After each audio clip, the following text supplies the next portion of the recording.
తన కోపమే తన శత్రువు, తన శాంతమే తనకు రక్షదయ చుట్టంబౌ. తన సంతోషమే స్వర్గము, తన దుఃఖమే నరకమండ్రు తక్కిము సుమతి.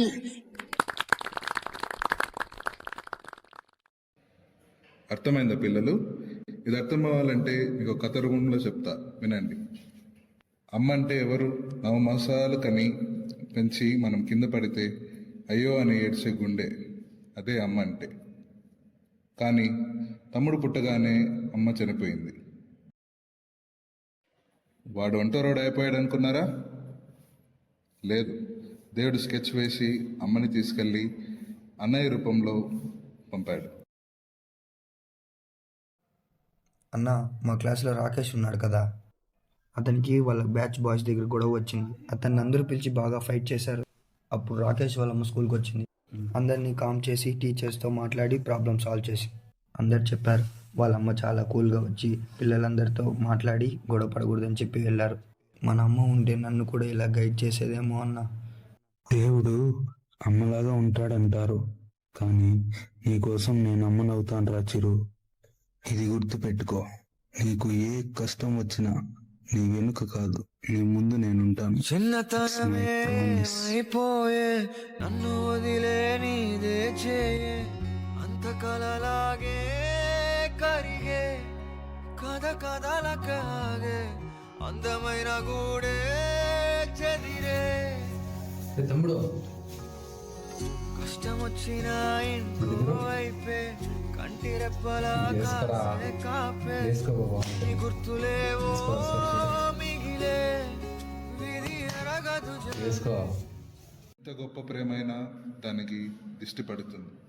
వీళ్ళిద్దరి అనుబంధానికి కూడా అలాంటి ఒక శాపం తగిలింది.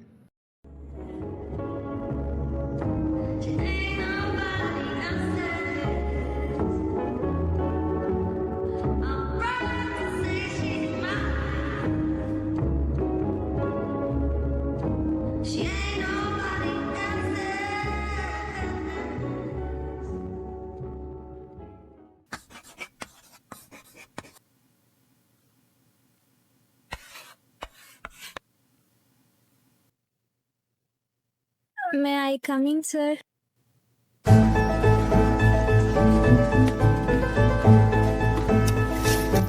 ఏమ్మా టైం ఇది? Sorry for the late, sir.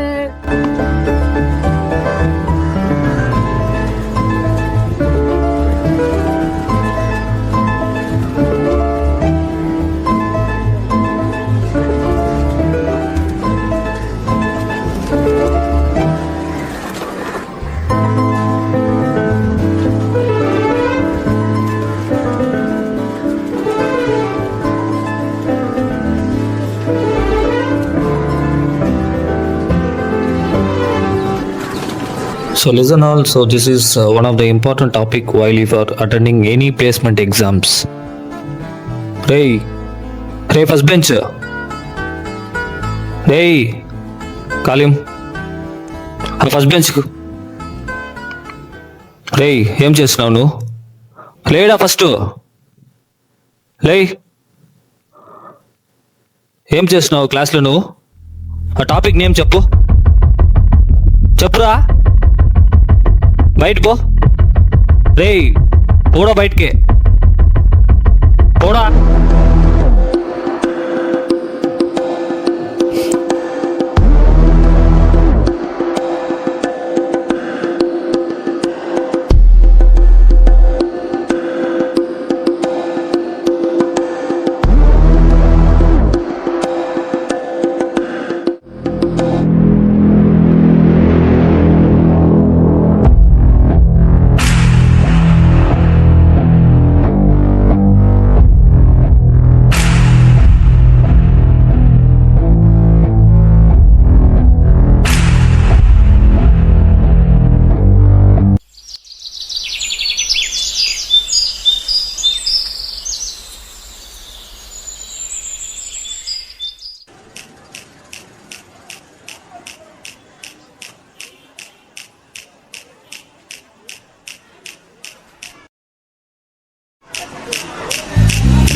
ఎందుకు ఎప్పుడు ఒక్కడే కూర్చోంటావు?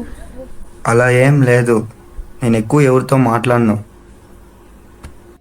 నేను చాలాసార్లు గమనించిన, ఎప్పుడు చూసినా ఒక్కడే అలోన్గా ఉన్నట్లుంటావు. ఎందుకు అట్లా?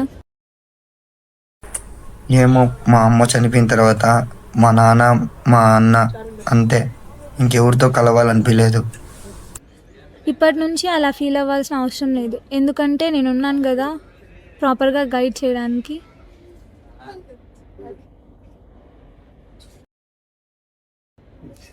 ఏం కాదులే, సరేనా? ఎంత పిచ్చి పిచ్చిగా చేస్తావు నువ్వు. అది చాలా ప్రేమ ఉన్నోళ్ళు ఇంకెక్కువ ప్రేమ వచ్చినప్పుడు ఇలా చేస్తారు. అమ్మా అమ్మా నీ వెన్నెలా నిత్యం నాపై ఉండాలిలా.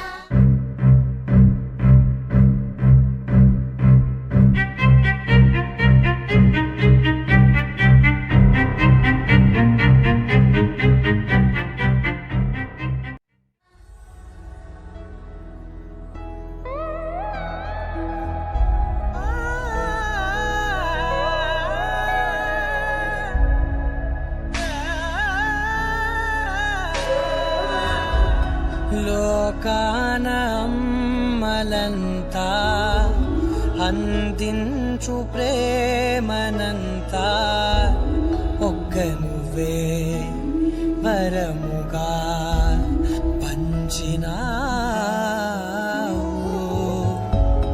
చిన్నదే ఆకాశం అనిపించు మమతవు నీవు, నన్నిలా పెంచగా ఎంచుకున్నావు. ఎన్ని మరు జన్మలు నాకెదురు పడిన గాని నీ ఒడి పాపగా నన్నుందని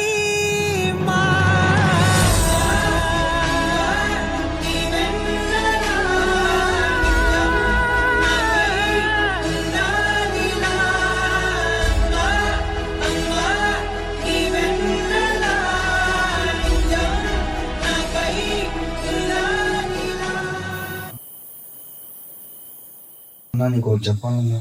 చెప్పరా. చిన్నప్పుడు స్కూల్లో టీచర్ అమ్మ గురించి డిస్క్రైబ్ చేసింది కదా, అలా కాలేజీలో ఒక అమ్మాయి నేను సెమినార్ చేయడానికి తడబడతా ఉంటే ధైర్యం చెప్పింది. హ్యాండ్ కట్ అయినప్పుడు ఆ అమ్మాయి ఫస్ట్ ఎయిడ్ చేసింది. తర్వాత నేను హ్యాండ్తో తినలేకపోతా అంటే ఆ అమ్మాయి అన్నం పెట్టింది.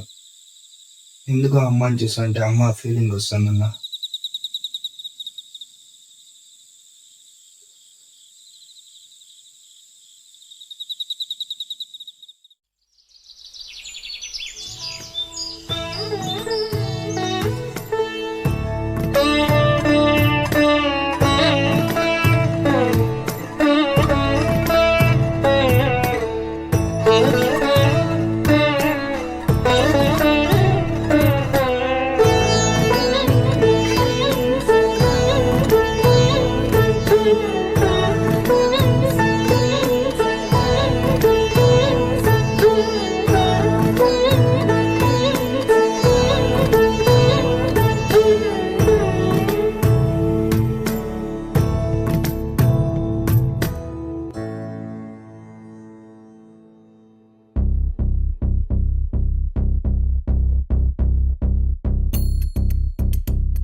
నీకేం కాలేదుగా నాకేం కాలేదు, కానీ వాడు నేనున్నాగా నేను చూసుకుంటాను.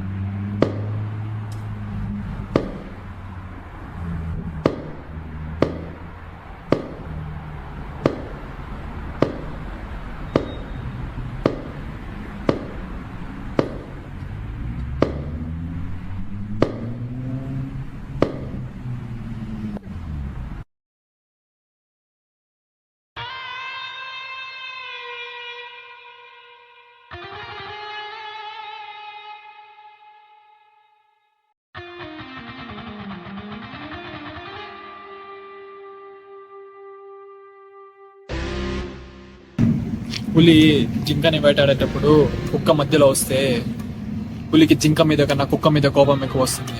ఎందుకో తెలుసా? ఆకలి కంటే ఈగ బలమైనది. మరి నువ్వు చేసిందేంటి తప్పు కాదా? ఏంట్రా తప్పు?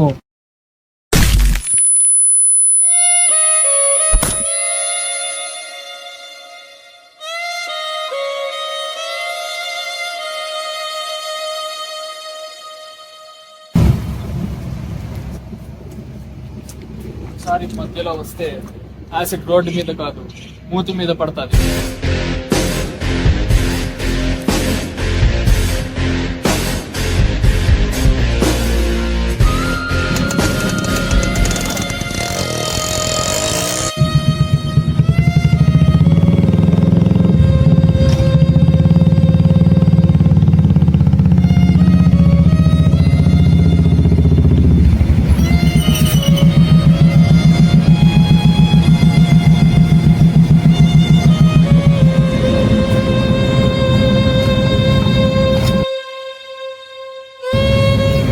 తమ్ముడు ఏమైందిరా? అరే చేతికి ఎంత రక్తం ఏంట్రా? అరే తమ్ముడు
తన శత్రువు.